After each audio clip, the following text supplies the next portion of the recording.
Hello guys and welcome back once again. I'm Chris Ormie and this is our 12th and final retrospective look back at the Swansea City adventure save. This is season 2023 to 24. As I said, this is our end of our 12th season in charge, and this is bringing us up to date with where the game is actually at the moment. So from now on, expect the videos after this to be monthly updates or 6 monthly updates, depending on how much free time I actually get to do these. And a little bit of an update, just current progress, how we're doing, what we're doing. So I hope you're ready. I know I am. So let's jump straight into this and round up our final season of what's happened. We've got the McDonald's FA Community Shield, Man United, once again, and we have absolutely decimated them. So this is a very similar result to a couple of years ago, where we beat them 4-0. So quite pleased just to keep our proud continued tradition alive in this minor trophy, but it's still a trophy, and it's still nice to win, especially when it's a club like Man United and you know you've worked hard to get there and to win it. So very happy with that.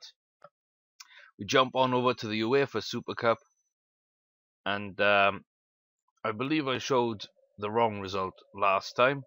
In the previous video, it probably should have been the 5-0 over Stoke, but Stade Rennais winning the Super Cup in this one.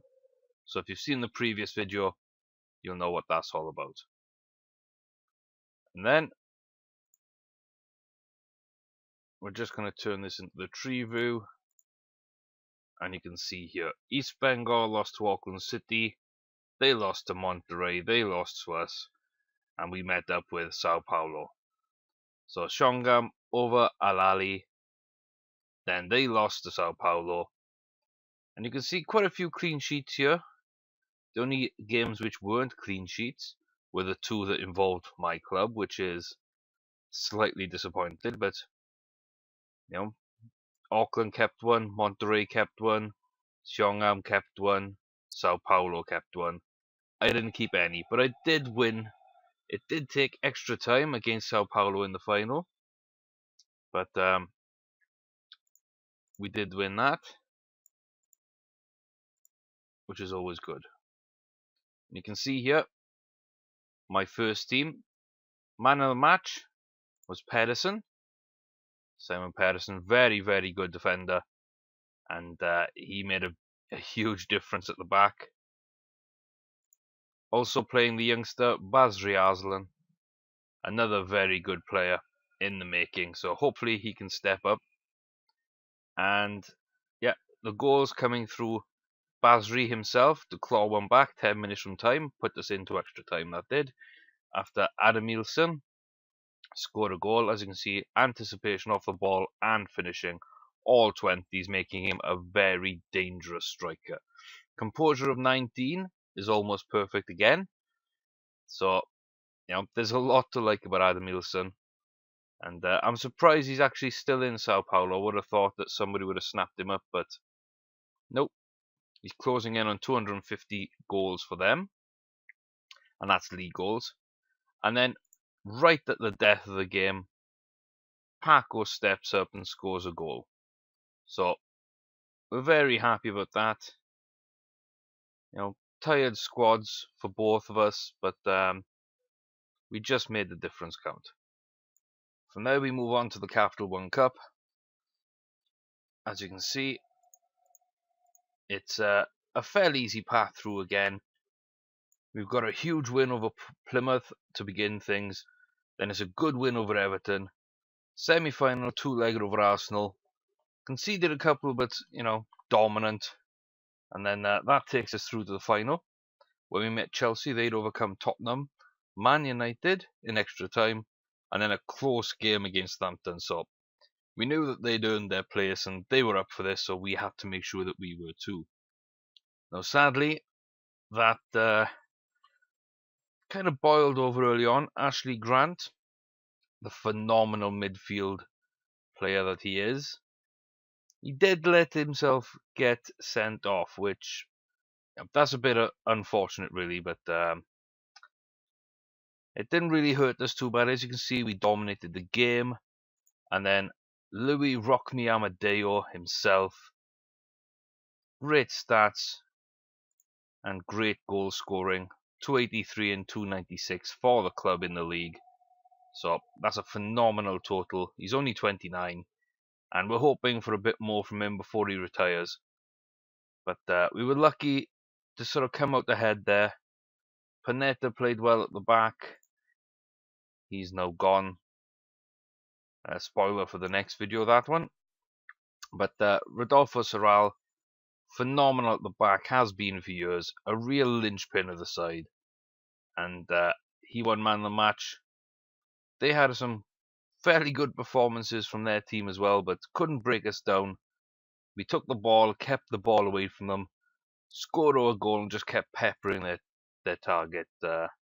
So quite happy with that. On to the FA Cup. As you can see, another quite easy path through.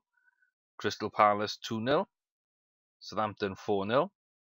Then we beat Man City 2-1, which is where we really earned the place in the final.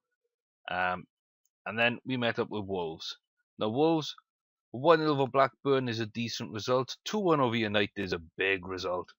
And then 2-0 over Sheffield United, who had a fairly easy run. So their test, where they earned it was 6th round, we earned ours in the semi-final. And in the final, it was a 2-0 win. You can see here, unfortunately, Paco got injured just after half-time. A couple of bookings as well, but 2 early goals from Amadeo's successor in our starting lineup for most games. That was Bobby Brennan.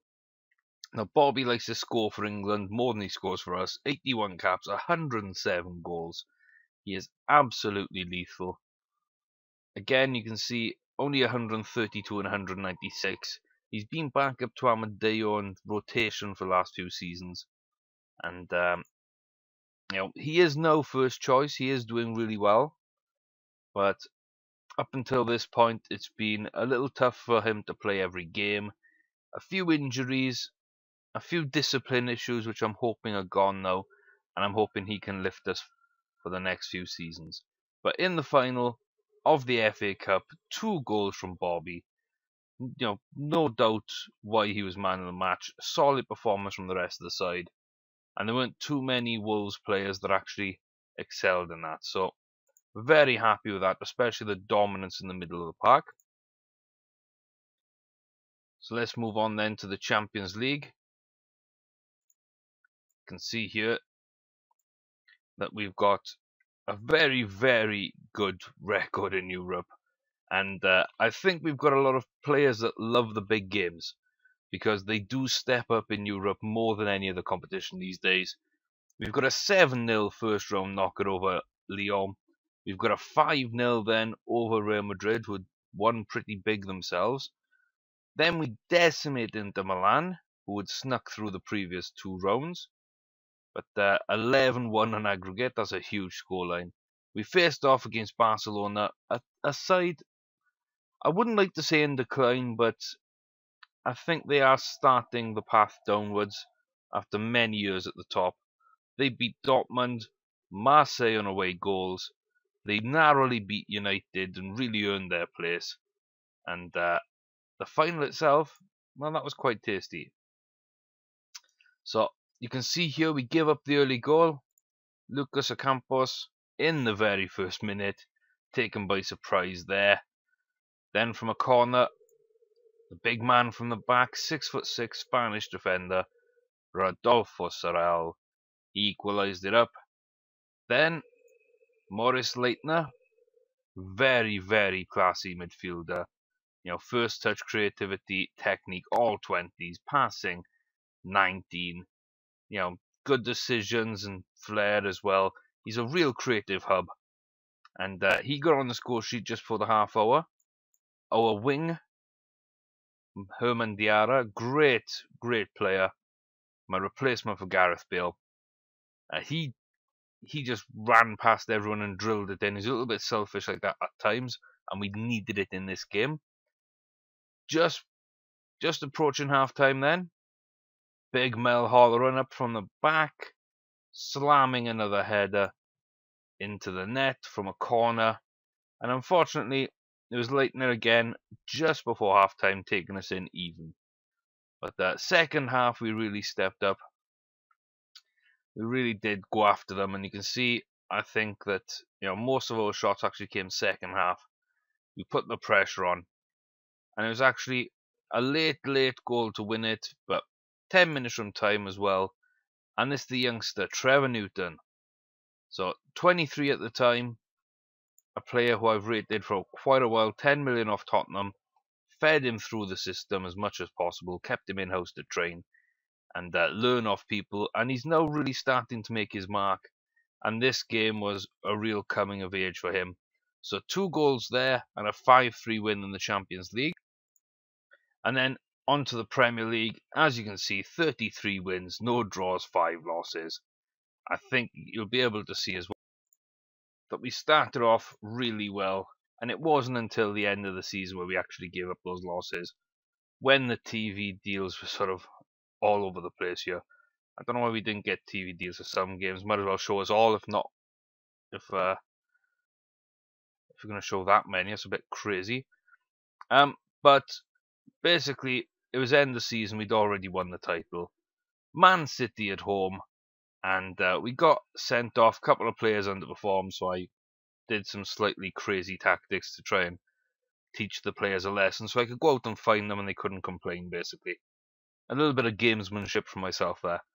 And then away at Old Trafford, we played decently well in part, but you can see now this is a young side. Most of these names you won't really know. Ulachan, Quinto, Butler, Olsen, Doherty, Arslan. He gets another game with Pacheri and Luciano, Verbeek. They're not my first team. This is my first team. You can see I've been playing some youngsters along the way.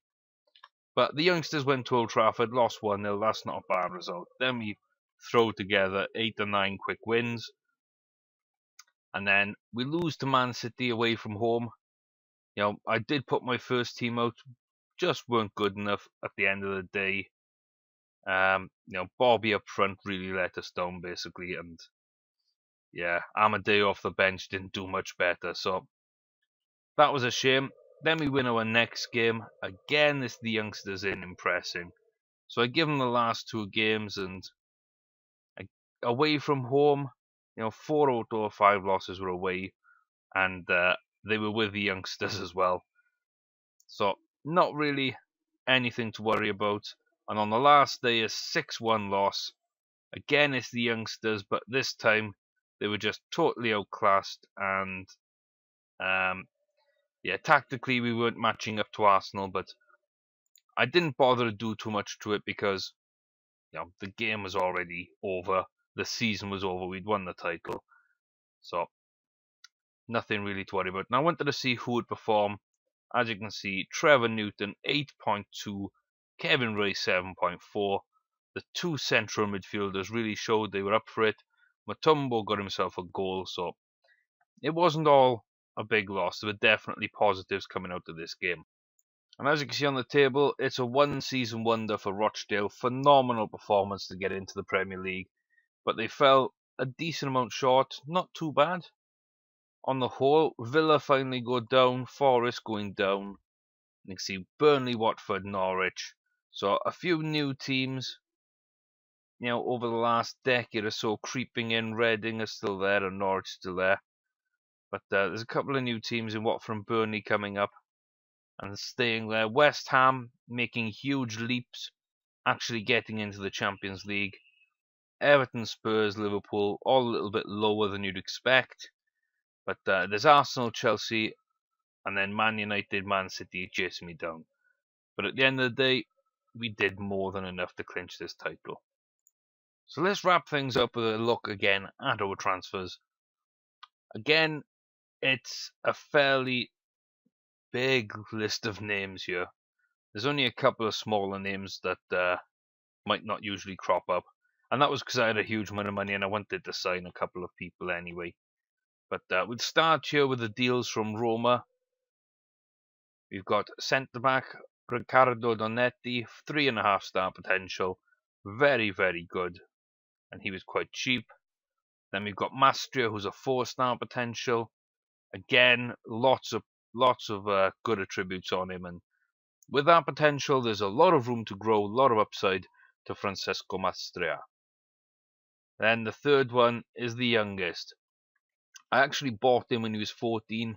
He's turned 16, and a very good left back. Had some good chances in the first team, I believe, and he did take them at times. So 4.5-star potential. Very young, but I'm blooding him early just to see what can happen. So there's 3 top talents from Roma, as we'll always find. There's a winger as well from Boca Juniors, 3.5-star. But back to the Boca and Roma signings. As well as that, we've got another one from Paris Saint-Germain. Rubal is a defensive midfielder. Very good for his age, and I'm hoping he'll sort of calm down with that 19 aggression, but also develop in the future. Even Espana, very young, very little physicals as well, so hoping that really comes on over the next couple of years. He's got a decent potential to him. And again, cheap, 1 million from Real Madrid. And also, we've got 3 players in from Barcelona. We look at Garrido, though, as a second Real Madrid player. Couldn't see him for a second, but I knew he was here. Another 16-year-old, some good stats, more potential. We've got Joaquim, young, not a lot of potential, but good finishing, so I think I'll make money off him. Then we've got Pascual as a right back. Now, I like him a fair amount. He doesn't have the potential to reach the top of the game, but who knows? Perhaps we'll keep him on the bench. Perhaps we'll sell him for a profit. And then Jose Angel Arroyas, very decent striker. Probably won't make it again, but for 17, he's very well rounded. He's worth over twice what I paid for him already, and I think I could get 5-6 million right now for him. In the future, I'm looking at 10 to 15, so that's a very good long-term project for me to sort of bring him along, see if he makes it onto the bench or into the team, which I highly doubt, but ultimately making a profit, I guess. So the 3 other ones, we'll go for the cheap one first, Jose Claudinei, a young Brazilian left back, full of pace and potential. So between him and Picheri, I think we've got left back cover and first team sort of ambitions between the both of them. That could be quite good. And then 2 players I've signed because they were the best sort of British youngsters I could find. And Cormac Butler, young midfielder, £5 million from Southampton. I don't think he was actually worth that. I think I should have bid a bit lower, but it's not the worst deal I've ever done. And he's got potential. He's got room to grow. He's English, so there's a lot of upside to it, and I'll be able to sell him on for 10 to 15 in the future anyway. And then Worrell Groombridge. Now, Groombridge is probably one of my worst signings. 2.5-star potential. He's 18. I bought him for 12.5. I'm going to struggle to make that back, I think. I'm going to struggle to make that back. So that might have been a poor signing. I did kind of sign him because his name was a bit like Wurzel Gummidge. And that's what I misread it at first. So, yeah, don't just throw money about, guys, if you want to make money. But it's not an issue for us this season, so I just went a bit crazy. And also, a thing I love about Cormac, that face. Look at that. What a nice beard. He's got good hair. He looks intelligent, clear-eyed. Great little beard going on there. So, between the 2 of them, Wurzel Gummidge and Cormac Butler, with that face and that beard. I mean, Groombridge, look at him. Not much to look at. Cormac, oh, there's a boy. So those are the transfers in. 33.5 million. Over half of that is on Cormac and Groombridge, so it's not really relative. Then on the transfers out, We've got some decent amount of money, £20 million going out here. Tottenham bought right back Jason Nolan. Decent pace on him, and quite a decent player all round, but not good enough for us. So a little bit of money for him. Then goalkeeper Campanelli goes out to Watford for 5.5.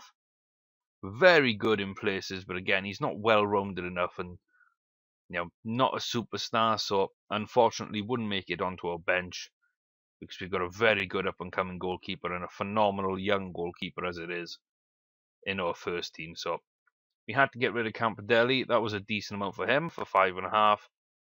And then 10 million for the German legend Moritz Truckenbrod. Now, Moritz was actually someone I've been trying to sell for, I believe, 4 years.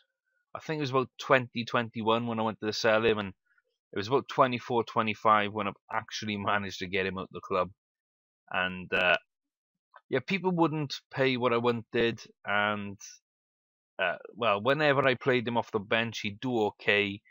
And now and again, he'd do something spectacular. And there was a period when Van den Berg was injured, Olsen was injured, and also Parker was injured, and I didn't have an attacking midfielder. So Moritz came in for 3 or 4 games. I think he scored 2 and created about 6 or 7. And he had a lovely little run in the first team. And that's actually what led to his value shooting up to about 8 million. I managed to get 10 out of Norwich, which I'm pretty pleased with because I believe he cost me nothing at all.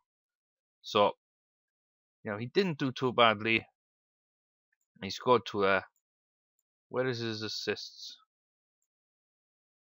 I don't know where his assists are. They might have been in a friendly game. But we did sell him. Oh no, those are the Norwich games. Yeah, it's probably in this season in the friendlies. But as you can see there, he's had a few games there, scored, done decently. And in the Champions League as well, 1 game, 1 assist, 1 sub appearance. He's got his goal, got a great little rating out of it. So, he did step up his game, and a move out to Norwich was good business for both of us. So I'm pretty pleased with that. Other deals done for the upcoming season, and at the tail end of this season, we've brought in Max Unalarsson from AIK. Now, Max is a pretty good little defensive midfielder. Fiery hair, hasn't got a fiery temper. So I think he'll fit in well. Decent, pretty decent physicals. He's got really good acceleration and pace. He's not missing too much from his mentals. I'd say probably only concentration. So we need to work on that. Maybe a little bit on his first touch, but I think he's got everything else I'm going to need in technicals as well. So if he develops what's already there and fills concentration and first touch a little bit, I think he can become a key member of this team. Cheap price, good potential, and he did well for AIK last season, so it was a no-brainer to bring him in, really. On the way out, you can see Yetkin Kutulis, little youngster, good heading, not much else, so dumped him out to Man City. Dickinson, pretty good striker, got some decent mentals and some really good physicals, but didn't do the job for me, so dumped him out. Sequeira, he went out for cheap, but I don't see a lot of upside in him. So we made a profit. Matumbo out for 9 million, bought him for 1. Very good defender, probably should have got more than that, but again, just doing a little bit of a clear out. Rousseau to Rochdale, and Carvalho to Norwich. Cheap deals for 2 good youngsters, but they weren't going to make it at my club, so I felt that it was time to move on. There's a 10 million deal for Ron Darby out to Arsenal. Good defender who did well for me. He's another one like Truckenbrod that I wanted to get out for years, but always managed just to make it back. And Belhaj, he also goes to Arsenal. Good striker, not great, and he's 23, so he won't develop much more. So, time to sell, time to make the profit, get rid of him. And then the big deal, of course, Paris Saint-Germain come in for Marco Panetta. He was on £300,000 a week for me. I transfer listed him, I offered him out. There were 3 or 4 clubs interested, but PSG offered the most at about 28. I got them over 30. I was looking for 32.5, but we made a decent profit. We've got a good player for a long, long time out of him. We've developed him into one of the best right backs in the world, if not the best. But he was just getting a bit too overconfident, a bit too cocky. His wage demands were way too high. And I've got some good youngsters at right back I wanted to try and bring through anyway. So Panetta paid the price and he's moved on out of the club. So all in all, over these 2 seasons, we've spent about 35. We've brought in about 90. So it's pretty good. The business is good. I think we've improved the under-18s a whole lot over these 2 little bits of transfers. We've done really well in strengthening the reserves and making it a lot younger, a lot more competitive, and a lot brighter for the future. So all in all, really pleased. And there you have it, guys. That is the end of the 12th season and the Swansea City Adventures. It's now July 2024, and August is just around the corner. The new season's just around the corner, and there will be videos coming, sort of semi-live. I'm not sure if I'm actually going to stream this live at any point. I have done in the past, but I think we're going to keep it with videos for the time being. But they will be coming out, I think, to start with every 6 months. If I find I've got a bit more free time, then it'll become monthly. So I hope you stick around for that. I hope you enjoy it, guys. I hope you like what you've seen. If you have, click a thumbs up, share it with your friends, send a tweet out. Get the message out there. It would really mean a lot to me. It does help out. Lets me know who's been watching, what they liked, what they didn't like, and that'll have an impact on what videos and how many videos I put out in the future. So, have your say in the comments, have a word with me on Twitter, whatever you want to do. But feedback is very much appreciated and always welcome, guys. Until next time, I've been Chris Ormie. Thanks for watching. I'll see you soon, guys. Take care.